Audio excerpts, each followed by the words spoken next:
നല്ലൊരു അടിപൊളി season finale തന്നെയായിരുന്നു house of the dragon season 2 the queen who ever was എന്നായിരുന്നു സീസൺ 2 എപ്പിസോഡ് 8 പേര്. ആൻഡ് ഈ ഒരു എപ്പിസോഡിന് ഒരു പേര് കൊടുക്കാൻ കാരണം ഈ ഒരു എപ്പിസോഡിൽ മുഴുവനായിട്ട് നമ്മൾ കണ്ടു ഡെയ്മൺ ടാർഗറിയനും അലിസൺ ഹൈടവറും രണ്ടുപേർക്കും സ്വയം മനസ്സിലായി റെനേറെ തന്നെയായിരുന്നു രാജ്ഞിയാവേണ്ടിയിരുന്നതെന്ന്. ഓൾറെഡി നമ്മൾ റെയിനി സ്റ്റാർഗറിനെ വിളിക്കുന്ന പേരാണ് the queen who never was. അതിനെ നേരെ തിരിച്ച് the queen who ever was എന്ന് പറഞ്ഞ് റെനേറെ തന്നെയാണെന്ന് പക്ക ജസ്റ്റിഫൈ ചെയ്യുന്ന രീതിയിലായിരുന്നു ഈ ഒരു എപ്പിസോഡിന് ഈ ഒരു ടൈറ്റിൽ കൊടുക്കാനും കാരണം. ആൻഡ് ഈ ഒരു എപ്പിസോഡിൽ പിന്നെ ഡയറക്റ്റ് ആയിട്ട് നമ്മൾ ഇത് ഇൻട്രോ സീക്വൻസിൽ വലിയ 1-2 വ്യത്യാസങ്ങൾ കണ്ടു. വാഗാറിന്റെ ഒരു വലിയ സീക്വൻസ് അവിടെ കാണിച്ചു തരുന്നുണ്ട്. നമുക്കറിയാം ഗ്രീൻസിന്റെ കയ്യിൽ ഇപ്പോൾ വാഗാർ എന്ന ഡ്രാഗൺ മാത്രമേ ഉള്ളൂ, മെയിൻലി ആക്റ്റീവ് ആയിട്ടുള്ള ഡ്രാഗൺ, അല്ലെങ്കിൽ നേരെ ഒപ്പോസ് ചെയ്യാൻ പറ്റുന്ന ഡ്രാഗൺ എന്ന് പറയും. പിന്നെ ആകെ ഉള്ളത് ഡെയ്റോൺ ടാർഗറിനാണ്. ആ ഒരു ക്യാരക്ടറിന് ഇതുവരെ ഇൻട്രൊഡ്യൂസ് ചെയ്തിട്ടില്ല, അടുത്ത സീസണിൽ വരുന്നുണ്ടാവുള്ളൂ. ജസ്റ്റ് അവസാനം ഇതിന്റെ ഒരു ഗ്ലിംസ് മാത്രം കാണിച്ചു തരുന്നു. ഡെസൈറിയൻ എന്ന ആ ഒരു ക്യാരക്ടർ ഡ്രാഗണും കൂടി വരുന്നു. അത് വന്നു കഴിഞ്ഞിട്ട് ഒരു പക്ഷേ ഇതിൽ ആഡ് ചെയ്യുന്നുണ്ടാവും. പക്ഷേ ഇപ്പോൾ അറ്റ് പ്രസന്റ് വാഗാറാണ് ഗ്രീൻസിന്റെ കയ്യിൽ ഒപ്പോസ് ചെയ്ത് നിൽക്കുന്ന ഏറ്റവും വലിയ ഡ്രാഗൺ. അതിന് നേരെ ഓപ്പോസിറ്റ് ആയിട്ട് ബ്ലാക്സിന്റെ കയ്യിലുള്ള മറ്റു ഡ്രാഗൺസിന്റെ ആയിരുന്നു ഇവിടെ നിരനിരക്കി കാണിച്ചു തന്നു. ആൻഡ് ആ ഒരു ടെപ്പസ്ട്രി നോക്കുമ്പോൾ തന്നെ നമുക്ക് മനസ്സിലാവും ആദ്യം തന്നെ നിൽക്കുന്നത് കറാക്സിസ്, അതിനുശേഷം സിൽവർ വിങ് ഉണ്ട്, തൊട്ടിപ്പുറത്ത് വെർമാക്സും, തൊട്ട് ബാക്കിൽ സിറാക്സും, അതിനപ്പുറത്ത് വെർമിത്തോറും സീസ്മോക്കും മൂൺ ഡാൻസറും ഒക്കെ തന്നെ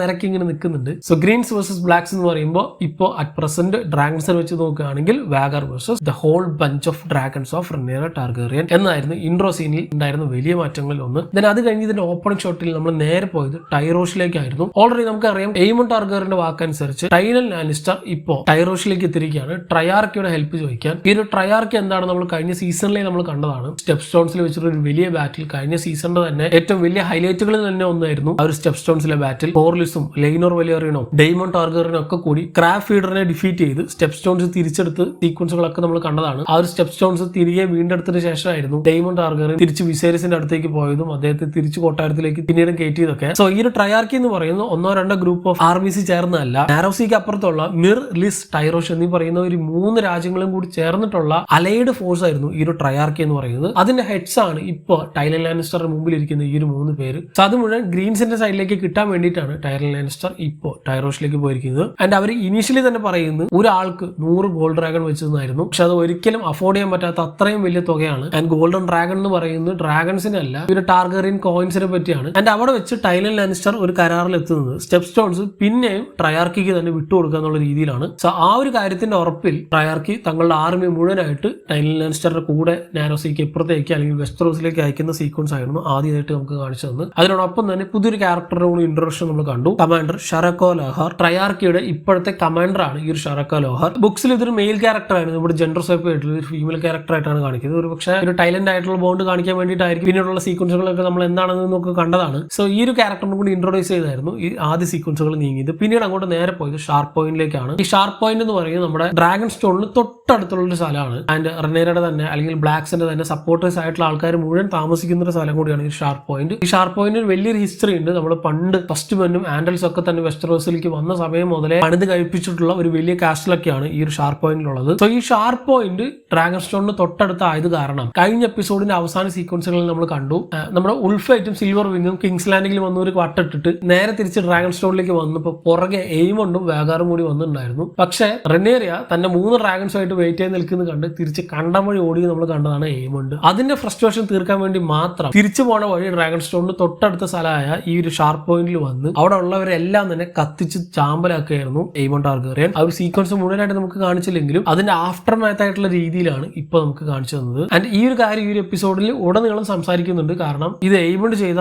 വലിയ കാര്യങ്ങളിൽ ഒന്നായിരുന്നു. കാരണം ഒരുപാട് സാധാരണക്കാരെയാണ് ഒരു കാര്യമില്ലാണ്ട് എയ്മണ്ട് അവിടെ വെച്ച് കത്തിച്ച് നശിപ്പിച്ചത്. എന്നാൽ അത് കഴിഞ്ഞ് തൊട്ടടുത്ത സീക്വൻസുകളിൽ നമുക്ക് കാണിച്ചത് എയ്ഗോൺ ടാർഗറിയനും ലാരി സ്ട്രോങ്ങും തമ്മിലുള്ള കോൺവെർസേഷൻസ് ആണ്. സോ അവർ കഴിഞ്ഞ എപ്പിസോഡുകൾ മുതൽ പ്ലോട്ട് ചെയ്യുന്നുണ്ട്. ആൻഡ് ഇപ്പോൾ ലാരി സ്ട്രോങ്ങിന് മനസ്സിലായി എയ്മണ്ട് ഇല്ലാത്ത ഈ ഒരു തക്കം നോക്കി കിങ്സ് ലാൻഡിങ്ങിൽ നിന്നും രക്ഷപ്പെടണം എന്നുള്ളത്. അതിനുവേണ്ടി പ്ലോട്ട് ചെയ്യുന്ന എയ്ഗോണെയും ലാരി സ്ട്രോങ്ങിനെയാണ് ഇവിടെ കാണിക്കുന്നത്. ഇവർ രണ്ടുപേരും കൂടി നേരെ ബ്രാവോസിലേക്ക് പോകാനാണ് പ്ലാൻ ചെയ്യുന്നത്. അവിടെ പോയിട്ട് കുറച്ചു നേരം വെയിറ്റ് ചെയ്ത് ഈ ബ്ലാക്സും ഗ്രീൻസും തമ്മിലുള്ള യുദ്ധങ്ങൾ കംപ്ലീറ്റ് ആയിട്ട് സബ്സീഡ് ചെയ്യുമ്പോൾ തിരികെ വന്ന് പിന്നീടും കിങ്സ് ലാൻഡിങ്ങിൽ കോൺക്വർ ചെയ്യാം എന്ന രീതിയിലാണ് ഇപ്പൊ പ്ലോട്ട് ചെയ്യുന്നതും. ഇതിനു ശേഷം ഇവർ അങ്ങോട്ട് പോകുന്നത് നമ്മൾ കണ്ടതാണ്. ഈ ബ്രാവോസ് ഒക്കെ നമുക്ക് ഓൾറെഡി അറിയാം, ഗെയിം ഓഫ് ത്രോൺസ് കണ്ടവർക്ക് കാണാപ്പാടായിരിക്കും. നമ്മുടെ ആര്യ സ്റ്റാർക്ക് കയറി നിരങ്ങിയ സ്ഥലമാണ് ബ്രാവോസ്. ദെൻ ഇത് കഴിഞ്ഞ് നമ്മൾ കുറെ സീക്വൻസ് റെയിനെ കാണിച്ചു തരുന്നുണ്ട്. റെയിന ഇപ്പോഴും ഷീഫ് സ്റ്റീലറിനെ അന്വേഷിച്ചുകൊണ്ടിരിക്കുകയാണ്. കഴിഞ്ഞ എപ്പിസോഡിൽ ഒന്നും തന്നെ ഈ ഒരു ഡ്രാഗണെ കാണിച്ചിട്ടുണ്ടായിരുന്നില്ല. ആൻഡ് റെയിന സെർച്ച് ചെയ്ത് ഈ ഒരു എപ്പിസോഡിന്റെ അവസാനം എത്തുമ്പോഴാണ് ഷീഫ് സ്റ്റീലറിനെ നേരിട്ട് കണ്ടുമുട്ടുന്നത്, ആ ഒരു വൈൽഡ് ഡ്രാഗണെ. ദെൻ ഇത് കഴിഞ്ഞ് നേരെ ഡ്രാഗൺ സ്റ്റോണിലേക്ക് എത്തിയാൽ അവിടെ വെച്ച് ജസേരിസും ഉൾഫൈറ്റും ഹ്യൂ ഹാബറും തമ്മിൽ മീറ്റപ്പ് ചെയ്യുന്നത് നമ്മൾ കണ്ടു. ജസേരിസിന്റെ കഴിഞ്ഞ എപ്പിസോഡുകളിലൊക്കെയുള്ള ഭാഷ സംഭാഷണങ്ങളിലൂടെ വളരെ വ്യക്തമാണ് ഈ ഒരു ഡ്രാഗൺ സീഡ്സിന് ജസേരിസിന് തീരെ പറ്റിയിട്ടില്ല എന്നുള്ളത്. ആ ഒരു കാര്യത്തെ കുറച്ചും കൂടി കൂട്ടാൻ വേണ്ടി അല്ലെങ്കിൽ എരുതിയിൽ എണ്ണ ഒഴിക്കുന്ന പോലെ ഉൾഫൈറ്റിന്റെ ആറ്റിറ്റ്യൂഡും ജസേരിസിനെ വല്ലാതെ അങ്ങോട്ട് പ്രൊവോക്ക് ചെയ്യുന്നുണ്ട്. എന്നിട്ട് ഇത് കഴിഞ്ഞ് കോറിസിന്റെ ഷിപ്പിന്റെ പേര് സീസ്നേക്ക് എന്നായിരുന്നു, അതിന് റീനെയിം ചെയ്തു the queen who never was എന്ന് പറഞ്ഞ അദ്ദേഹം പേരിടുന്നത് നമ്മൾ കണ്ടു. ആൻഡ് അവിടെ വെച്ച് കോറിസ് വളരെ വ്യക്തമായിട്ട് പറയുന്നുണ്ട് ഇതൊന്നും തന്നെ താൻ ചെയ്യുന്ന റെനേറയ്ക്ക് വേണ്ടിയിട്ടല്ല, തന്റെ മരിച്ചുപോയ ഭാര്യയ്ക്ക് വേണ്ടിയിട്ടാണ്. കൂടാതെ വളരെ ക്രൂഷ്യൽ ആയിട്ടുള്ള വാർ സ്ട്രാറ്റജീസും കോറിസ് അവിടെ വെച്ച് റെനേറോട് പറയുന്നുണ്ട് തനിക്ക് സ്ട്രൈക്ക് ചെയ്യാൻ പറ്റിയ ബെസ്റ്റ് ടൈം ഇതാണ്, കാരണം ഇത്രയും ഡ്രാഗന്റെ അഡ്വാൻറ്റേജ് ഉണ്ട്, തങ്ങളുടെ ഫ്ലീറ്റ് മുഴുവനായിട്ടുണ്ട്, so best time to attack എന്ന് പറഞ്ഞാണ് കോർലിസ് റെനേറയെ ഉപദേശിപ്പിക്കുന്നത്. ആൻഡ് കോർലിസ് അതിനിടയിൽ ഓർമ്മിപ്പിക്കുന്നുണ്ട് ഗ്രീൻസിന്റെ കയ്യിൽ വാഗാർ മാത്രമല്ല വേറെ 2-3 ഡ്രാഗൺസ് ഉണ്ട് എന്നുള്ളത്. ഓൾറെഡി നമുക്കറിയാം സൺഫയർ ഇപ്പൊ ആക്റ്റീവ് അല്ല, കാരണം എയ്ഗോന്റെ ഡ്രാഗൺ ആയിരുന്നു അവിടെ വെച്ച്, പിന്നീട് ആ ഡ്രാഗൺ നമ്മൾ കണ്ടിട്ടില്ല. എയ്ഗോൺ ടാർഗറിൻ മാത്രമാണ് ഇൻജോർഡ് ആയിട്ട് ഇപ്പൊ കിങ്സ് ലാൻഡിംഗിൽ ഉള്ളത്. സോ ഗ്രീൻസിന്റെ കയ്യിൽ നിന്ന് കംപ്ലീറ്റ് ആയിട്ട് ആ ഒരു ഡ്രാഗൺ ഇല്ല ഇപ്പോൾ.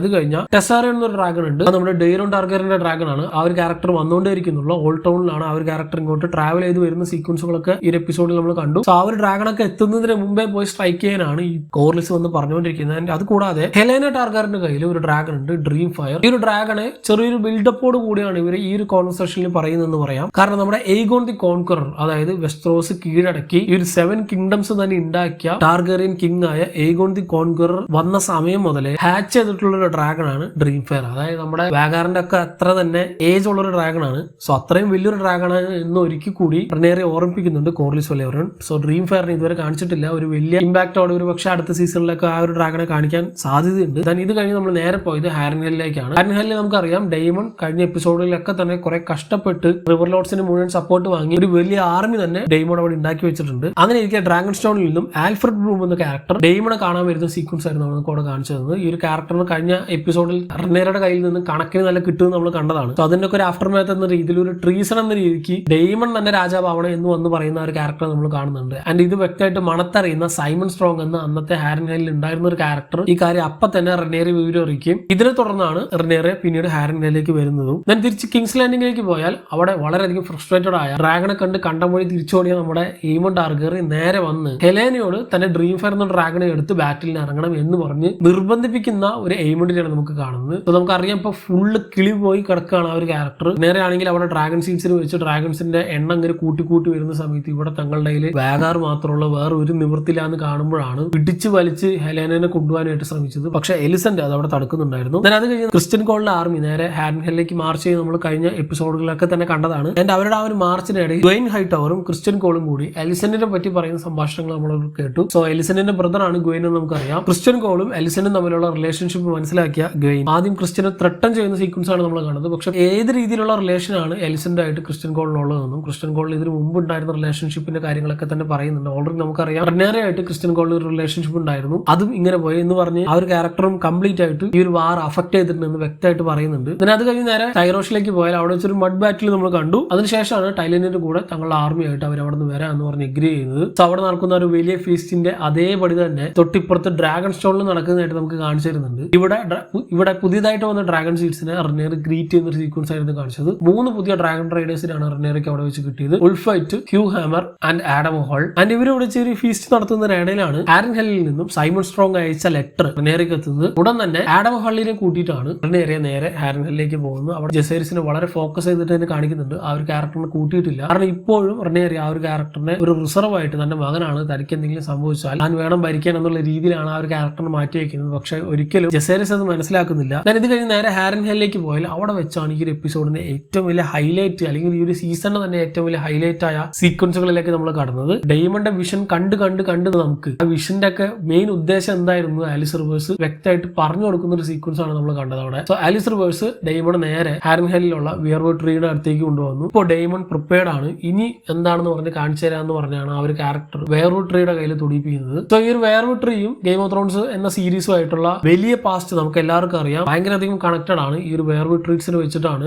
നമ്മുടെ 3-eyed റേവണും ഗ്രീൻ സീരീസും ഒക്കെ തന്നെ വർക്ക് ചെയ്യുന്നത്. സോ വെസ്റ്ററോസിന്റെ മുഴുവൻ പാസ്റ്റ് അറിയുന്ന ആൾക്കാരാണ് ഈ ഒരു വെയർവുഡ് ട്രീസ്. പണ്ട് ലോങ് നൈറ്റ് അല്ല, അതിന് മുമ്പേ ഫസ്റ്റ് മെന്നും ആൻഡൽസും ഒക്കെ വരുന്നതിന് മുമ്പേ ഈ ഒരു വെസ്റ്ററോസ് മുഴുവൻ കവർ ചെയ്തിട്ടുണ്ടായിരുന്നു ഈ ഒരു വെയർവുഡ് ട്രീസ് വെച്ചിട്ടായിരുന്നു. വെസ്റ്ററോസിൽ പണ്ട് ജെയിൻസും ചിൽഡ്ര ഫോറസ്റ്റും തമ്മിലൊക്കെ യുദ്ധം ഉണ്ടാവുന്ന സമയത്തും വെസ്റ്ററോസ് മുഴുവനായിട്ട് പരന്ന് കടന്നിരുന്നത് ഈ ഒരു വെയർവുഡ് ട്രീസ് ആയിരുന്നു. അതിന്റെയൊക്കെ അവശിഷ്ടങ്ങളാണ് ഒരു പക്ഷേ ഹാരൻഹെല്ലിൽ നമ്മൾ ഇപ്പോഴും കാണുന്നത്. ആൻഡ് ഈ വെയർവുഡ് ട്രീസിന്റെ മറ്റൊരു പ്രത്യേകത, ഇതെല്ലാം തമ്മിൽ ഇന്റർ കണക്റ്റഡ് ആണ്. റൂട്ട്സ് വെച്ച് എവിടെയൊക്കെ വെയർവുഡ് ട്രീസ് ഉണ്ടോ അതെല്ലാം തന്നെ അങ്ങോട്ടും ഇങ്ങോട്ടും ഇന്റർ കണക്റ്റഡ് ആയതുകൊണ്ട് ഉണ്ട്. ഈ ഒരു ടൈം പാസേജ് പോലെയാണ് വെസ്റ്ററോസിൽ ഈ ഒരു വെയർവുഡ് ട്രീസ് വർക്ക് ചെയ്തതെന്ന് പറയാം. സോ ഫേസ് കർവ് ചെയ്തിട്ടുള്ള എല്ലാ വെയർവുഡ് ട്രീസിനും അതിൻ്റെതായ മാജിക് ഉണ്ട്. അത് പ്രോപ്പർ ആയിട്ട് യൂട്ടിലൈസ് ചെയ്യുകയാണെങ്കിൽ വെസ്റ്ററോസിന്റെ ഹിസ്റ്ററി അത് പാസ്റ്റും പ്രസന്റ് ഫ്യൂച്ചർ മുഴുവനായിട്ട് കാണാൻ പറ്റും. അതിലായി നമ്മൾ കണ്ടത് ഈ ഒരു വെയർവുഡ്സിന്റെ ആ ഒരു നെറ്റ്വർക്കിംഗ് ആയിരുന്നു. അത് കഴിഞ്ഞാൽ അത് നേരെ പോയി നമുക്ക് കാണിച്ചു തന്നത് ആദ്യത്തെ 3-eyed raven ആണ്. നമുക്കറിയാം ബ്രാൻ സ്റ്റാർക്ക് ഉണ്ട്. ആ ബ്രാൻ സ്റ്റാർക്ക് 3-eyed raven ആവുന്നതിന് മുമ്പ് ആദ്യമായിട്ട് 3-eyed raven ആയ ബ്ലഡ് റേവൺ അഥവാ ബ്രണ്ടൻ റിവേഴ്സ് എന്ന് പറയുന്ന ഒരു ക്യാരക്ടറെയാണ് നമുക്ക് അവിടെ കാണിച്ചു തരുന്നത്. ഈ ഒരു ക്യാരക്ടറിന്റെ യങ്ങർ വെർഷൻ ആണ്. ഈ ഒരു ക്യാരക്ടറിന്റെ ഓൾഡർ അല്ലെങ്കിൽ ഏജ്ഡ് വെർഷൻ ഗെയിം ഓഫ് ത്രോൺസിൽ നമ്മൾ കണ്ടിട്ടുണ്ട്. നമ്മുടെ ബ്രാൻഡൺ അഥവാ ബ്രാൻ സ്റ്റാർക്കിനെ ഈ ഒരു 3-eyed raven ആവാൻ വേണ്ടി ഹെൽപ്പ് ചെയ്യുന്നതും അതിനുവേണ്ടി ട്രെയിൻ ചെയ്യിപ്പിക്കുന്നതും ഒക്കെ തന്നെ ഈ ഒരു ബ്രാൻഡൻ റിവേഴ്സ് എന്നൊരു ക്യാരക്ടർ ആയിരുന്നു. ആൻഡ് ഇതിൽ വളരെ ഇമ്പോർട്ടന്റ് ആയിട്ടുള്ള വിഷയങ്ങൾ എന്താണെന്ന് വെച്ചാൽ ഇപ്പോൾ ഡെയ്മൺ ഇത് ടച്ച് ചെയ്ത സമയത്ത് അവിടെ ബ്രാൻഡൻ റിവേഴ്സ് എന്ന് പറഞ്ഞൊരു ക്യാരക്ടറേ ഇല്ല. ആ ഒരു ക്യാരക്ടർ ജനിച്ചിട്ട് പോലും ഇല്ല. ഇത് കഴിഞ്ഞ് വർഷങ്ങൾക്ക് ശേഷമാണ് ഈ ഒരു ക്യാരക്ടർ ജനിക്കുന്നത്. സോ ഫ്യൂച്ചറിലുള്ള കാര്യമാണ് ഡെയ്മൺ ഇപ്പോൾ കാണുന്നതെന്ന് പറയാം. ആൻഡ് ഈ ഒരു സീരീസിന്റെ പ്രാധാന്യം എവിടെ വരും എന്ന് പറഞ്ഞാൽ ഇത് കഴിഞ്ഞിട്ട് ഇനി അടുത്തൊരു സീരീസും കൂടി വരാതിരിക്കുന്നുണ്ട്, നൈറ്റ് ഓഫ് ദി 7 കിങ്ഡം. അതിന്റെ ഓൾറെഡി പ്രൊഡക്ഷൻ ഒക്കെ സ്റ്റാർട്ട് ചെയ്തു. ഫുൾ ഫ്ലെഡ്ജ്ഡ് ആയിട്ട് ഇതെല്ലാം പോയിക്കൊണ്ടിരിക്കുന്നുണ്ട്. അടുത്ത വർഷം തന്നെ ഇത് ഇറങ്ങാതിരിക്കുന്നുണ്ട്. സോ അടുത്ത വർഷം ഇറങ്ങാതിരിക്കുന്ന ആ ഒരു സീരീസിൽ ഒരു പക്ഷേ നമ്മൾ ഈ ഒരു ക്യാരക്ടറിനെ കാണാൻ സാധ്യതയുണ്ട്. സോ ആ ഒരു ടൈം പീരീഡിൽ അതായത് നമ്മുടെ ഗെയിം ഓഫ് ത്രോൺസ് എന്ന ഒരു ഇവന്റിന് ഒരു 50-60 വർഷം മുമ്പ് നടക്കുന്ന ഒരു ഇവന്റ് ആണ് നൈറ്റ് ഓഫ് ദി 7 കിങ്ഡത്തിൽ കാണിച്ചു തരാൻ പോകുന്നത്. അതിൽ പ്രധാനമായിട്ട് നമ്മൾ ചർച്ച ചെയ്യുന്നത് ഡങ്കൻ എഗ് എന്ന 2 ക്യാരക്ടേഴ്സിനെ പറ്റിയായിരിക്കും. ഈ ഡങ്കൻ എന്ന് പറയുന്നത് വെസ്റ്ററോസിൽ ആ ഒരു ടൈമിൽ ഉണ്ടായിരുന്ന ഡങ്കൺ ദി ടോൾ എന്ന് പറഞ്ഞ ഒരു നൈറ്റിനെയാണ്. എഗ് എന്ന് പറയുന്നത് അദ്ദേഹത്തിന്റെ കൂടെ കമ്പാനിയൻ ആയിട്ട് ഉണ്ടായിരുന്ന ഏഗോൺ ടാർഗറിയൻ എന്ന ഒരു ടാർഗറിയൻ കുട്ടിയാണ്. അയൺ ത്രോണിൽ ഇരിക്കേണ്ട അല്ലെങ്കിൽ അയൺ ത്രോണിന്റെ ഹെയർ ആയിട്ടുണ്ടായിരുന്ന ഒരു ക്യാരക്ടർ. സോ ഇവരുടെ രണ്ടുപേരുടെ ഒരു ജേണിയാണ് മുഴുവനായിട്ട് ഈ ഒരു നൈറ്റ് ഓഫ് ദി 7 കിങ്ഡം എന്ന ഒരു സീരീസിൽ നമുക്ക് കാണിച്ചു തരാൻ പോകുന്നത്. ആൻഡ് അതിൽ വളരെ പ്രധാനപ്പെട്ട ഒരു ക്യാരക്ടേഴ്സിൽ ഒന്നാണ് ഈ ഒരു ബ്രണ്ടൻ റിവേഴ്സ്. ആ ഒരു ക്യാരക്ടറെയാണ് നമുക്ക് ഇപ്പോൾ ഇവിടെ കാണിച്ചു തന്നിട്ടുള്ളത്. ഒരു പക്ഷേ ഈ ഒരു സീരീസും ആ ഒരു സീരീസും കൂടി ടൈപ്പ് ചെയ്യാൻ വേണ്ടിയിട്ടായിരിക്കും ഡെയ്മന്റെ വിഷനിൽ ഇത് നമുക്ക് കാണിച്ചു തന്നത്. എന്നിട്ട് ഇത് കഴിഞ്ഞാൽ ഒരു 3-eyed ravenന്റെ കണ്ണിലൂടെ അല്ലെങ്കിൽ ഒരു പോയിന്റ് ഓഫ് വ്യൂ പെർസ്പെക്റ്റീവിലൂടെ നമുക്ക് കാണിച്ചു തരുന്നത് ഒരു വൈറ്റ് വാക്കേഴ്സിനെയും നൈറ്റ് കിങ്ങിനെയാണ്. ആൻഡ് ഇവിടെ കാണിക്കുന്ന നൈറ്റ് കിങ് നമ്മൾ ഗെയിം ഓഫ് ത്രോൺസിൽ കണ്ട നൈറ്റ് കിങ് ആയിട്ട് വലിയ വ്യത്യാസമുണ്ട്. ഇതിനെപ്പറ്റി വ്യക്തമായിട്ട് ഇവിടെ പറയുന്നില്ല. പക്ഷേ എന്റെ അസംഷൻ ഇത് നമ്മൾ കണ്ട നൈറ്റ് കിങ്ങോ അല്ലെങ്കിൽ നമ്മൾ കണ്ട ലോങ് നൈറ്റോ അല്ല, അതിന് മുമ്പ് നടന്ന ആദ്യത്തെ ലോങ് നൈറ്റിനെ പറ്റിയായിരിക്കും ഒരു പക്ഷെ ഇവിടെ കാണിക്കുന്നുണ്ടാവുക. ഗെയിം ഓഫ് ത്രോൺസിന്റെ ഒക്കെ ഹിസ്റ്ററി പറഞ്ഞ സമയത്ത് ഞാൻ പറഞ്ഞിട്ടുണ്ടായിരുന്നു ഈ ഒരു ടാർഗറിയൻസ് അല്ല, അതിന് വർഷങ്ങൾക്ക് മുമ്പ് ഫസ്റ്റ് മെന്നും ആൻഡൽസും ജെയിംസും ഒക്കെ തന്നെ ഉണ്ടായിരുന്ന സമയത്ത് വലിയൊരു ലോങ് നൈറ്റ് നടന്നിരുന്നു. അവിടെ ഇതേപോലെ തന്നെ വൈറ്റ് വാക്കേഴ്സും നൈറ്റ് കിങ് ഒക്കെ തന്നെ വന്ന് ഫുൾ ഓൺ ഫുൾ ബാറ്റിൽ നടന്നതിന് ശേഷമാണ് വാള് തന്നെ ഉണ്ടാക്കിയത് അവർ മുഴുവനായിട്ട് ക്രോസ് ചെയ്യാണ്ടിരിക്കാൻ വേണ്ടിയിട്ട്. സോ അന്ന് അവിടെ നൈറ്റ് കിങ്ങിനെ ഡിഫീറ്റ് ചെയ്ത് the Prince who was promised എന്ന് അറിയപ്പെടുന്ന അസോർ ആഹി എന്നൊരു ക്യാരക്ടറാണ്. സോ അങ്ങനത്തെ കുറെ ലെഗസി ഉണ്ട് അതിന് പുറകിൽ. അതിനെപ്പറ്റി സെപ്പറേറ്റ് ആയിട്ട് നമുക്ക് പിന്നെ പറയാം. സോ ആദ്യത്തെ ആ ഒരു ലോങ് നൈറ്റ് ആണ് ഇത് എന്നാണ് എന്റെ പേഴ്സണൽ അസംഷൻ. ഇത് കഴിഞ്ഞ് തൊട്ടടുത്ത ഷോട്ടിൽ നമ്മൾ കണ്ടത് കുറെ ഡ്രാഗൺസ് മരിച്ചു കിടക്കുന്നതായിട്ടാണ്. ഈ ഒരു ഡാൻസ് ഓഫ് ദ ഡ്രാഗൺ എന്ന ഒരു ഇവന്റിൽ നമുക്ക് അറിയാം എന്താണ് നടക്കാൻ പോകുന്നത്. ഒട്ടുമിക്ക എല്ലാ ഡ്രാഗൺസ് ഇല്ലാതായി പോയ ഒരു ഇവന്റ് ആണ് ഈ ഒരു ഡാൻസ് ഓഫ് ഡ്രാഗൺ. അതാണ് നമ്മൾ ഈ ഒരു ഫയർ ആൻഡ് ബ്ലഡ് എന്ന ബുക്കിലും ഹൗസ് ഓഫ് ഡ്രാഗൺ എന്ന ഒരു സീരീസിൽ നമുക്ക് മുന്നോട്ട് കാണിച്ചു തരാൻ പോകുന്നത്. അത് തന്നെയാണ്. അല്ലെങ്കിൽ ആ ഒരു അപ്കമിംഗ് ബാറ്റിലിന്റെ പക്കാ സ്പോയിലേഴ്സ് ആണ് നമുക്ക് അവിടെ കാണിച്ചു തന്നത്. ഇത് കഴിഞ്ഞ് ഡെയ്മൺ ഒരു ബാറ്റിൽ ഫീൽഡിലൂടെ വന്ന് ഡയറക്റ്റ് ആയിട്ട് ഡ്രൗൺ ചെയ്യുന്ന സീക്വൻസ് കാണിക്കുന്നുണ്ട് വെള്ളത്തിൽ വീണിട്ട്. സോ ഡെയ്മൺ ഇവിടെ വെള്ളത്തിൽ വീണ് മുങ്ങി പോകുന്ന ഒരു സീക്വൻസും ഡെയ്മന്റെ ഒരു വിഷനാണ് ഇനി നടക്കാൻ പോകുന്ന ഒരു പ്രൊഫസിയാണ്. ഡെയ്മൺ എന്താണ് സംഭവിക്കാൻ പോകുന്നത് എന്ന് വ്യക്തമായിട്ട് അവിടെ പറയുന്നുണ്ട്. ബുക്സ് വായിക്കാത്ത ഒരുപാട് പേരുള്ളത് കൊണ്ട് ഞാൻ അതിനെ പറ്റി ഒന്നും തന്നെ പറയുന്നില്ല. അത് പക്കാ സ്പോയിലർ ആണ്. എന്താണ് ഡെയ്മൺ നടക്കാൻ പോകുന്നത് എന്നുള്ളത് 3-ാമത്തെ 4-ാമത്തെ സീസണിൽ നമ്മൾ വ്യക്തമായിട്ട് കാണും. ഇത് കഴിഞ്ഞ ഒരു റെഡ് കോമറ്റ് കാണിച്ചു തരുന്നത് ഇത് നമ്മൾ ഗെയിം ഓഫ് ത്രോൺസിൽ ഡയറക്റ്റ് ആയിട്ട് കണ്ടു. ആദ്യ സീസൺ മുതലേ ഇതിനെപ്പറ്റി ഒരുപാട് തിയറീസ് ഉണ്ട്. ആ ഒരു പ്രോമിസ്ഡ് പ്രിൻസിന്റെ ജനനം കൊണ്ടാണ് ഒരു പക്ഷേ ആ ഒരു വാൽനക്ഷത്രം വന്നത്, അല്ലെങ്കിൽ ഇത് ഫോളോ ചെയ്തിട്ടായിരുന്നു ഡെനേരിസ് വെസ്റ്ററോസിലേക്ക് വന്നത് എന്നൊക്കെയുള്ള ഒരുപാട് തിയറീസും പല പല ക്യാരക്ടേഴ്സ് സംസാരിക്കുന്നതൊക്കെ തന്നെ നമ്മൾ ഗെയിം ഓഫ് ത്രോൺസിൽ കണ്ടിട്ടുണ്ടായിരുന്നു. ഇത് കഴിഞ്ഞ് ഡെനേരിസിന്റെ ആദ്യം 3 ഡ്രാഗൺ എക്സ് ഫയറിലിരിക്കുന്ന സീക്വൻസ് നമുക്ക് കാണിച്ചു തരുന്നുണ്ട്. നമുക്ക് ഡയറക്റ്റ് GOT റെഫറൻസ് ആണെങ്കിൽ പ്രത്യേകിച്ച് പറയേണ്ട ആവശ്യമില്ല. അത് കഴിഞ്ഞ് തൊട്ടടുത്ത ഷോട്ടിൽ ഡെനേരിസ് ആഷസിൽ നിന്ന് എണീറ്റ് വരുന്നതും തന്റെ 3 ഡ്രാഗൺസ് ഹാച്ച് ചെയ്ത് പുറത്തേക്ക് വരുന്ന സീക്വൻസ് നമുക്ക് കാണിച്ചു തരുന്നുണ്ട്. ഗെയിം ഓഫ് ത്രോൺസിന്റെ സീസൺ 1ന്റെ 10ാമത്തെ എപ്പിസോഡിന്റെ അവസാനത്തെ സീക്വൻസ് അത് ഒരിക്കലും മറക്കാൻ പറ്റില്ല. സീരീസ് ഹിസ്റ്ററിയിൽ തന്നെ ഏറ്റവും ഐക്കോണിക് ആയിട്ടുള്ള സീക്വൻസുകളിൽ ഒന്നായിരിക്കും ഒരു പക്ഷേ. തൊട്ടടുത്ത സീക്വൻസിൽ കിങ്സ് ലാൻഡിങ്ങിലെ അയൺ ത്രോണിൽ ഇരിക്കുന്ന റെനേറിയ ടാർഗറിനെ കാണിച്ചു തരുന്നുണ്ട്. ഇത് അടുത്ത സീസണിലെ ആദ്യത്തെ 1-2 എപ്പിസോഡിലെ സീക്വൻസ് തന്നെ ആയിരിക്കും. ഡയറക്റ്റ് ആയിട്ട് ഒരു വിഷം പോലെയാണ് കാണിച്ചു തരുന്നത്. കാരണം ഈ എപ്പിസോഡിന്റെ അവസാനമായപ്പോൾ തന്നെ നമുക്ക് മനസ്സിലായി തൊട്ടടുത്ത് തന്നെ റെനേറിയ കിങ്സ് ലാൻഡിങ്ങിലേക്ക് പോകാതിരിക്കുകയാണ്. അവിടെ പോയാൽ അയൺ ത്രോണിൽ ഇരുന്ന് കഴിഞ്ഞാൽ ഈ രീതിയിൽ ഉണ്ടാവുന്ന വ്യക്തമായിട്ട് നമുക്ക് അവിടെ കാണിച്ചു തന്നു. ഇത് കഴിഞ്ഞിരിക്കുന്ന സമയത്താണ് ഡെയ്മണോട് ഹെലേന സംസാരിക്കുന്ന സീക്വൻസ് കാണിച്ചു തന്നത്. സോ കഴിഞ്ഞ എപ്പിസോഡുകളിലൊക്കെ നമുക്ക് അറിയായിരുന്നു ഹെലേന ഒരു ഡ്രീമർ ആണ്. സോ അങ്ങനെ ഡെയ്മന്റെ ഡ്രീമിലൂടെ ആ ഒരു ക്യാരക്ടർ കയറി ചെന്ന്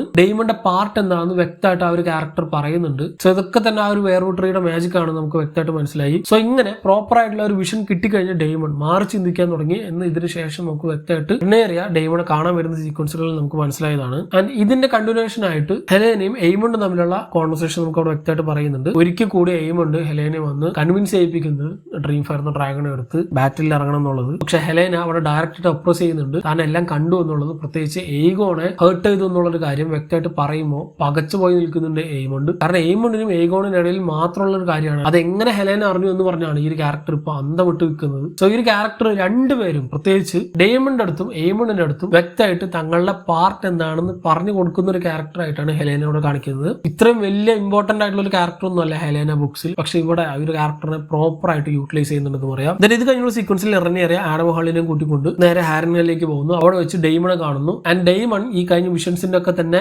ആഫ്റ്റർ മാത്ത് എന്ന രീതിയിൽ റെനേരയുടെ മുമ്പിൽ മുട്ടുമടക്കുകയും തന്റെ ആർമി മുഴുവനായിട്ട് റെനേരയുടെ മുമ്പിൽ പ്ലഡ്ജ് ചെയ്യുന്നത് നമ്മൾ കണ്ടു. ഇത് കഴിഞ്ഞാണ് റെനേറിയെ കാണാൻ അലിസന്റെ വരുന്ന സീക്വൻസ് കാണിച്ചത്. സോ റെനേറി എങ്ങനെയാണോ അലിസന്റെ കാണാൻ പോയത് അതേപോലെ തന്നെയാണ് അലിസന്റെ ഇപ്പൊ റെനേറിയെ കാണാൻ തിരിച്ചു വന്നിരിക്കുന്നത്. പക്ഷെ ഇവിടെ എത്തിയപ്പോഴേക്കും കാര്യങ്ങളൊക്കെ തന്നെ അങ്ങോട്ടും ഇങ്ങോട്ടും ഷഫിൾ ചെയ്ത് മാറി മറിഞ്ഞു. അന്ന് അലിസന്റ് പറഞ്ഞ കാര്യങ്ങളൊക്കെ തന്നെയാണ് ഇപ്പൊ റെനേറെ തിരിച്ചു പറയുന്നത്. എല്ലാം തന്റെ കയ്യിൽ നിന്ന് പോയി. സോ എല്ലാം വിട്ട് ഒരു ബ്ലഡ് ഷെഡ് ഇല്ലാതെ കാര്യങ്ങളൊക്കെ എങ്ങനെ നീക്കുപോക്ക് നടത്താം എന്നാണ് അലിസന്റ് റെനേറോട് വന്ന് പറയുന്നത്. ആൻഡ് അവസാനത്തെ ഒരു കൈയായിട്ട് എയ്മണ്ട് ക്രിസ്ത്യൻ കോളിനെ കാണാനായിട്ട് റിവർ ലാൻഡ്സിലേക്ക് പോകും വാഗറിന് എടുത്തുകൊണ്ട്. ആ ഒരു സമയത്ത് ഹെലേന ആയിരിക്കും കിങ്സ് ലാൻഡിംഗ് ഭരിക്കുക. അങ്ങനെ കിങ്സ് ലാൻഡിംഗ് ഹെലേനയുടെ അതോറിറ്റിയിലായിരിക്കുന്ന സമയത്ത് കിങ്സ് ലാൻഡിംഗിലെ ഗേറ്റ് മുഴുവൻ താൻ ഓപ്പൺ ചെയ്ത് കൊടുക്കാം. ഡയറക്റ്റ് ആയിട്ട് റെനേറി വന്ന് ആരും കൊല്ലാതെ കോൺകർ ചെയ്ത് അയൺ ത്രോണിൽ ഇരിക്കട്ടെ എന്നാണ് എലിസന്റ് അവിടെ പറയുന്നത്. പക്ഷെ റെനേറി പറയുന്നുണ്ട് ഏഗോണെ കൊല്ലാണ്ട് ഈ ഒരു യുദ്ധം തീരില്ല എന്നുള്ളത്. ഒരു നിവൃത്തിയില്ലാണ്ട് അതടക്കം സമ്മതിച്ചു കൊടുക്കുന്നുണ്ട് അലിസന്റ്. സോ അലിസന്റ് ഒരുപാട് മാറിയെന്ന് റെനേറിക്ക് മനസ്സിലായി, അലിസന്റിന് മനസ്സിലായി. ഇത് നേരത്തെ ഈ രണ്ട് ക്യാരക്ടേഴ്സും മനസ്സിലാക്കിയിരുന്നെങ്കിൽ ഇത്തരത്തിലുള്ള യുദ്ധത്തിന് തന്നെ കാരണം ഉണ്ടാവില്ലായിരുന്നു, ഇതെല്ലാം തന്നെ മാറ്റായിരുന്നു എന്ന്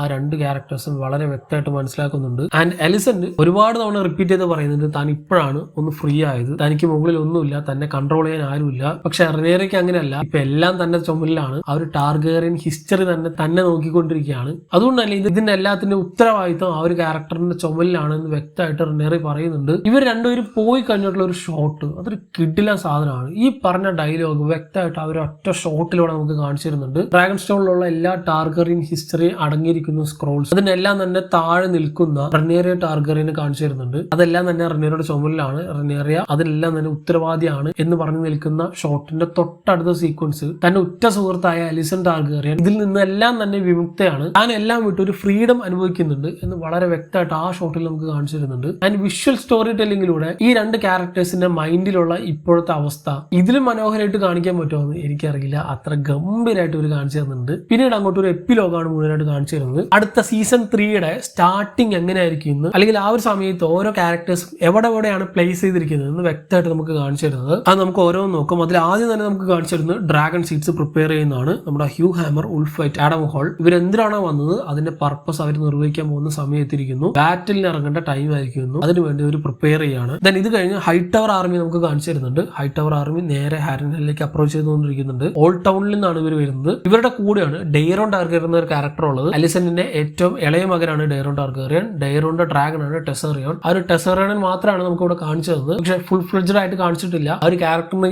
ഈ ഒരു സീസണിൽ കാസ്റ്റേ ചെയ്തിട്ടില്ല, അതുകൊണ്ടാണ് കാണിക്കാത്തത്. അടുത്ത സീസണിൽ എന്തായാലും ഉണ്ടാവും. അതാരാന്നുള്ളത് നമുക്ക് കണ്ടു അറിയാം. ദെൻ നോർത്തിൽ നിന്നും സ്റ്റാർക്സിന്റെ ആർമി ട്വിൻസ് ക്രോസ് ചെയ്ത് വരുന്ന സീക്വൻസ് ആണ് നമുക്ക് കാണിച്ചു തന്നത്. ഈ സീസണിന്റെ ആദ്യ എപ്പിസോഡിൽ നമ്മൾ കണ്ടതാണ് ജെസേരിസ് നേരെ ക്രീഗൻ സ്റ്റാർക്കായിട്ട് മീറ്റ് ചെയ്യുന്നത്. സോ ക്രീഗൻ സ്റ്റാർക്കിന്റെ നിർദ്ദേശപ്രകാരം സ്റ്റാർക്സിന്റെ ആ ഒരു വലിയ ആർമി ട്വിൻസ് ക്രോസ് ചെയ്ത് വരുന്ന സീക്വൻസ് നമുക്ക് കാണിച്ചു. അത് കഴിഞ്ഞ് ജെയ്സൺ ലാനിസ്റ്റർ കൊണ്ടുവരുന്ന ലാനിസ്റ്റർ ആർമിയെ കാണിച്ചു തരുന്നുണ്ട്. ഇവരും ഡയറക്റ്റ് ആയിട്ട് ഹാരൻഹലിലേക്കാണ് അപ്രോച്ച് ചെയ്തുകൊണ്ടിരിക്കുന്നത്. സോ എല്ലാവരുടെ മെയിൻ കണ്ണ് ഇപ്പൊ ഹാരൻഹലിലേക്കാണ്. ഹാരൻഹലിൽ വെച്ച് ഒരു വലിയ യുദ്ധം തന്നെ ലാൻഡിൽ നടക്കാനിരിക്കുന്നത്. ഹാരൻഹലിലെ യുദ്ധത്തിന് വേണ്ടി പ്രിപ്പയർ ചെയ്യുന്ന ഡെയ്മൺ ടാർഗറിയനെ റിവർ ലോഡ്സിനൊക്കെ തന്നെയാണ് തൊട്ടടുത്ത സീക്വൻസിൽ നമുക്ക് പിന്നീട് കാണിച്ചു തന്നത്. ദെൻ ഇത് കഴിഞ്ഞ് നാരോസി ക്രോസ് ചെയ്ത് വരുന്ന ടൈലൻ ലാനിസ്റ്റർ നമുക്ക് കാണിച്ചു തരുന്നുണ്ട്. പണ്ട് എങ്ങനെയാണ് ഗെയിം ഓഫ് ത്രോൺസിൽ നമ്മുടെ ഡെനേഴ്സ് ടാർഗറിയൻ നാരോസി ക്രോസ് ചെയ്ത് വരുന്ന ആ ഒരു സീക്വൻസിനൊക്കെ ഓർപ്പിക്കുന്ന പോലെ. സോ ഈ എപ്പിസോഡിന്റെ തുടക്കത്തിൽ നമ്മൾ കണ്ടു ടൈറോഷി ആർമി അല്ലെങ്കിൽ ട്രയാർക്കിയുടെ ആർമിയെ മുഴുവനായിട്ട് എടുത്തുകൊണ്ടാണ് വരുന്നത്. സോ 90 വാർഷിപ്സുമായിട്ടാണ് ടൈലൻ ലാനിസ്റ്റർ ഇങ്ങോട്ടേക്ക് വരുന്നത്. ആൻഡ് അതിനൊക്കെ തന്നെ ലീഡ് ചെയ്യുന്നത് ഷറോക്കോ ലോഹർ എന്നൊരു ക്യാരക്ടറും. ആൻഡ് ലോഹർ ഉണ്ടാക്കിയിട്ടുള്ള ഈ ഒരു ആർമി 3 ഡോട്ടേഴ്സ് എന്നാണ് അറിയപ്പെടുന്നത്. ആൻഡ് ഈ ഒരു 3 ഡോട്ടേഴ്സ് നേരെ ഡയറക്റ്റ് ആയിട്ട് വരുന്നത് ഗള്ളറ്റിലേക്കാണ്.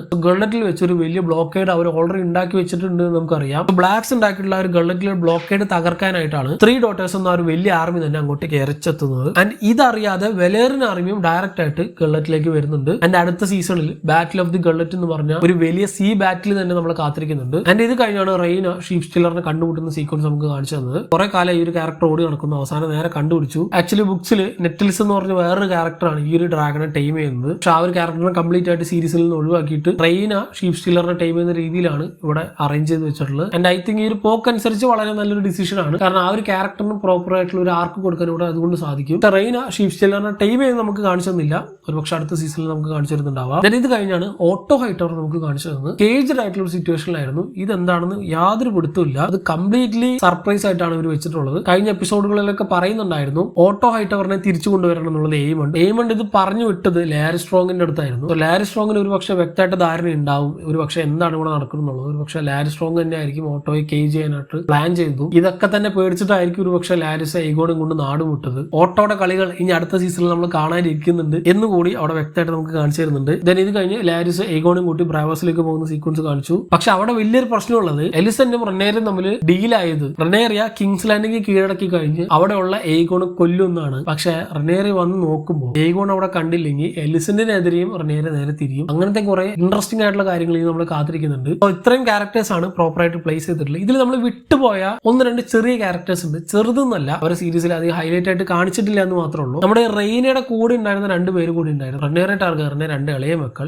എയ്ഗോണും വിസേരിസും. ഇത് രണ്ട് ചെറിയ കുട്ടികളാണെന്ന് കഴിഞ്ഞ എപ്പിസോഡിൽ പലതവണ ഞാൻ പറഞ്ഞിരുന്നു. പെൻഡോസിലേക്ക് നാട് കടത്തുന്ന സീക്വൻസ് നമ്മൾ കണ്ടതാണ്. അതിനിടയിലാണ് റെയ്ന അവിടെ നിന്ന് ഓടിപ്പോയിട്ട് ഷീഫ് സ്റ്റീലറിന്റെ അടുത്തേക്ക് പോയത്. സോ ഇവരിങ്ങനെ നാരോസി കടന്ന് പെൻഡോസിലേക്ക് പോയിക്കൊണ്ടിരിക്കുന്ന അതേ സമയത്ത് തന്നെയാണ് ഈ ബാറ്റിൽ ഓഫ് ദി ഗള്ളറ്റ് നടക്കാൻ പോകുന്നു. ഈ ടൈലൻ ലാനിസ്റ്റർ കൊണ്ടുവരുന്ന ആ ഒരു 3 ഡോട്ടേഴ്സ് എന്ന് പറയുന്ന ഒരു വലിയ ആർമി, അവരുടെ വായിലേക്കാണ് റെനേറയുടെ ഈ 2 മക്കളും നേരെ കയറി ചെല്ലുന്നത്. ആൻഡ് ഈ ഗള്ളറ്റിന് എയിം ചെയ്ത് തന്നെയാണ് നമ്മുടെ കോറൽസ് വലേറിയന്റെ ഷിപ്സ് വരുന്നതും. സോ ബാറ്റിൽ ഓഫ് ഗള്ളറ്റ് എന്ന ഒരു വലിയ യുദ്ധം അടുത്ത സീസണിൽ നമ്മൾ കാത്തിരിക്കുന്നുണ്ട്. അതിന് വേണ്ട പ്രോപ്പർ സെറ്റപ്പ് ഇപ്പൊ തന്നെ ഇവിടെ ചെയ്തു കഴിഞ്ഞു. ആൻഡ് ലാൻഡിലെ യുദ്ധത്തിലാണെങ്കിൽ ഹാരൻ ഹെല്ലാണ് ഏറ്റവും വലിയ യുദ്ധത്തിലൊന്നും നടക്കാൻ പോകുന്നത്. സോ ഇത്രയും പ്രധാനപ്പെട്ട കാര്യങ്ങളാണ് ഈ ഒരു എപ്പിസോഡിൽ മുഴുവനായിട്ട് നമുക്ക് കാണിച്ചു തന്നത്. ആൻഡ് ഇത് വളരെ വളരെ ഇമ്പോർട്ടന്റ് ആയിട്ടുള്ള എപ്പിസോഡുകളിൽ ഒന്നായിരുന്നു ഈ ഒരു എൻറ്റയർ സീരീസിന്റെ ഹിസ്റ്ററിയിൽ തന്നെ എന്ന് പറയാം. നെക്സ്റ്റ് സീസണിൽ ഒരുപാട് ഗംഭീര സാധനങ്ങൾ നമ്മൾ കാത്തിരിക്കുന്നുണ്ട്. ഒരുപാട് ക്യാരക്ടർ ഡെത്തുകൾ നമ്മൾ കാത്തിരിക്കുന്നുണ്ട്. അതിനെപ്പറ്റി ഒന്നും ഞാൻ പറയുന്നില്ല, എന്ത് പറഞ്ഞാലും സ്പോയിലർ ആയി പോകും. അതെല്ലാം തന്നെ അടുത്ത സീസണിൽ നമുക്ക് വ്യക്തമായിട്ട് കാണാം. ഇനി 2 വർഷം നമുക്ക് കാത്തിരിക്കണം. 2026 ജൂൺ ജൂലൈ മാസം സമയത്തൊക്കെ ഇത് ഇറക്കാൻ പ്ലാൻ ഉണ്ട് എന്നാണ് ഇവർ ഓൾറെഡി പറഞ്ഞിട്ടുള്ളത്. ഓൾറെഡി 3rd സീസൺ റിന്യൂ ചെയ്തിട്ടുണ്ട്. അതിന്റെ ഷൂട്ട് ഈ വർഷം എൻഡിൽ തന്നെ സ്റ്റാർട്ട് ചെയ്യും. ആൻഡ് ആ 2 വർഷം ഗ്യാപ്പ് ഇല്ല. അതിന്റെ ഇടയിൽ നമുക്ക് ഓൾറെഡി ഈ പറയുന്ന പോലെ ടെയിൽ ഓഫ് ദി 7 കിങ്ഡം എന്ന് പറഞ്ഞാൽ അവർ ഡങ്കൻ ഡെഗനെ ബേസ് ചെയ്തിട്ടുള്ള ഒരു സീരീസ് കൂടി പുറത്തിറങ്ങുന്നുണ്ട്. അത് 2025 ജൂൺ മാസം 15 പുറത്തിറങ്ങാൻ ഇപ്പോൾ സ്ലേറ്റ് കൊടുത്തിട്ടുള്ളതെന്ന് പറയാം. സോ അതിലും ഓൾറെഡി ഈ പറഞ്ഞ സീക്വൻസുകളായിട്ട് ടൈപ്പ് ചെയ്യുന്ന ഒരുപാട് കാര്യങ്ങൾ ഒരുപക്ഷെ നമ്മൾ കാത്തിരിക്കുന്നുണ്ടാവാം. നമ്മൾ പണ്ട് ഗെയിം ഓഫ് ത്രോൺസിൽ വിട്ട പോലെ 2-3 വർഷങ്ങളൊന്നും അടുപ്പിച്ച് വലിയ ഗ്യാപ്പ് ഒന്നും ഇനി മുതൽ വരുന്നുണ്ടാവില്ല. ഒരുപാട് TV ഷോസും സീരീസുകളൊക്കെ തന്നെ ഇവർ ഇങ്ങോട്ട് പ്ലാൻ ചെയ്യുന്നുണ്ട്. 3 ലൈവ് ആക്ഷൻ സീരീസും 4 ആനിമേറ്റ് സീരീസുകളൊക്കെ തന്നെ അടുത്തടുത്ത് തന്നെ പ്രൊഡക്ഷൻ നടക്കുന്നുണ്ട്, വരാതിരിക്കുന്നുണ്ടെന്നൊക്കെ പറയുന്നുണ്ട്. വർഷം തോറും ഇനി അങ്ങോട്ട് ഒരു game of Thrones universe expand ചെയ്യും എന്നുള്ളത് തീർച്ചയാണ്. സോ ഈ ഒരു കമ്മ്യൂണിറ്റി ഉണ്ടാക്കിയെടുത്തതിനും ഞാൻ ഈ പറഞ്ഞവയൊക്കെ തന്നെ വീക്കിലി ഫോളോ ചെയ്തതിനും എല്ലാവർക്കും ഒരുപാട് നന്ദി. ആൻഡ് ഇതേ സപ്പോർട്ട് ഇനി അങ്ങോട്ട് ഉണ്ടാകുന്ന പ്രതീക്ഷിക്കുന്നു. നമുക്ക് ഇനി ഒരുപാട് കണ്ടന്റ്സ് ഈ ഒരു ഗെയിം ഓഫ് ത്രോൺസ് യൂണിവേഴ്സിൽ നിന്ന് തന്നെ ഒരുപാട് വരാനിരിക്കുന്നുണ്ട്. അതിലും ഈ ഒരു ടെയിൽ ഓഫ് ദി 7 കിങ്ഡം എന്ന സീരീസിനെ പറ്റിയൊക്കെ നമുക്ക് സെപ്പറേറ്റ് ആയിട്ട് ഈ അടുത്ത് തന്നെ വേറെ ഡീറ്റെയിൽ ആയിട്ട് പറയാം. അതിന്റെ ഒരു ടീസർ പോലെ കുറച്ച് സാധനങ്ങളൊക്കെ ഓൾറെഡി റിലീസ് ചെയ്തിരുന്നു. സോ ഇതാണ് house of the dragon season 2 ഫിനാലയെ പറ്റിയിട്ടുള്ള കംപ്ലീറ്റ് കാര്യങ്ങൾ. ഇതിൽ എന്തെങ്കിലും ഞാൻ വിട്ടുപോയിട്ടുണ്ടെങ്കിൽ താഴെ കമന്റ് ബോക്സിൽ കമന്റ് ചെയ്യുക. കൂടാതെ എങ്ങനെ ഉണ്ടായിരുന്നു ഈ ഒരു കംപ്ലീറ്റ് സീസൺ എന്നതിനെ പറ്റിയുള്ള നിങ്ങളുടെ അഭിപ്രായം എന്താണെന്നുള്ളത് കമന്റ് ചെയ്യുക. സോ മറ്റൊരു വീഡിയോയിലൂടെ വീണ്ടും കാണാം. നന്ദി.